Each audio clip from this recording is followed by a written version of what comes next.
Welcome back to the channel. In this video, I'm going to walk you through an easy step-by-step guide on how to link or connect MailChimp to EverWebinar. So before we get started, make sure to subscribe to the channel because it really helps me out.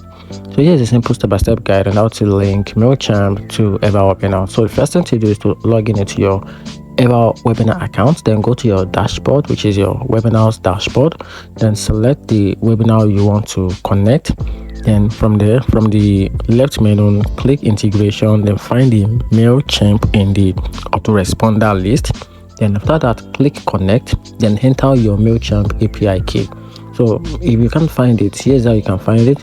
You can find it in your MailChimp account under account, then go to extras, then click the API key, and that's how you can find your MailChimp API key in your MailChimp account.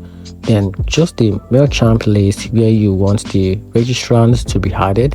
So map the feed, which is the name and the email, then from the EverWebinar to MailChimp, and click save or apply changes, and that's it.